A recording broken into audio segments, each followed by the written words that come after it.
মুখ্যমন্ত্রী মমতা বন্দ্যোপাধ্যায়ের অনুপ্রেরণায় প্রতিটি জেলায় জেলায় পালন করা হচ্ছে ইফতার মজলিস। আজ পূর্ব বর্ধমান জেলার শহর বর্ধমানে তৃণমূল কংগ্রেসের উদ্যোগে পালন করা হলো ইফতার মজলিস। বর্ধমানে আলমগঞ্জ কল্পতরু মাঠে অডিটোরিয়াম হলে ইফতার পার্টির আয়োজন করা হয়, যেখানে মহিলা পুরুষ উভয় উপস্থিত ছিলেন।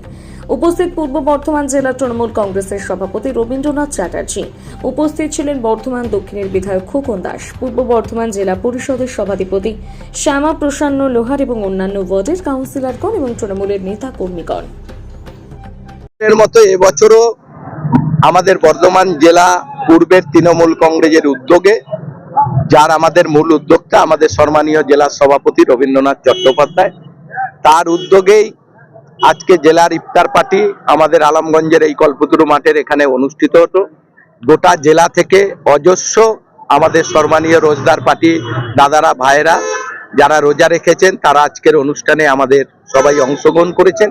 কারণ আমরা মনে করি এটা আমাদের করা খুব দরকার এবং এটা আমরা প্রতি বছরই করি। এবং আমাদের শহরে বিভিন্ন জায়গায় আমাদের যারা কাউন্সিলররা আমাদের রয়েছেন, যারা আমাদের সংখ্যালঘু ভাইয়েরা রয়েছেন, তারাও প্রতিদিন ইফতার পার্টি করছে। আমরা সব জায়গায় অংশগ্রহণ করছি, কারণ আমরা চাই ধর্ম যার যার, উৎসব সবার। তাই ধর্মকে সামনে রেখে আমরা প্রতিটি ধর্মের সঙ্গে আছি। রাজ্যের মাননীয় মুখ্যমন্ত্রী যে কথা বারবার বলেন যে সমস্ত ধর্মীয় মানুষকে নিয়েই আমাদের এই তৃণমূল কংগ্রেস, তাই তৃণমূল কংগ্রেস সমস্ত মানুষের সঙ্গে থেকেই এই তৃণমূল কংগ্রেস এগিয়ে যাবে। আজকে 13 জুনকে আজকে গেল কোর্টের ডেট ছিল, এই বিষয়ে কি বলবেন? এটা কোর্টের ব্যাপার, তো আদালতের ব্যাপার, আমরা কিছু বলতে পারবো না। তবে এই কথা বলতে পারি যে আইনের আশ্রয় নিয়েই আমরা তাদেরকে বার করে নিয়ে আসবো।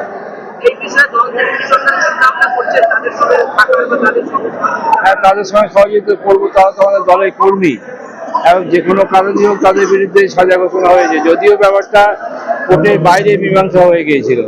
কিন্তু কোর্টের যখন নির্দেশ, সেই নির্দেশ তো মানতেই হবে। অতএব আইনের আশ্রয় নিয়ে আমরা এদেরকে বার করে নিয়ে আসবো।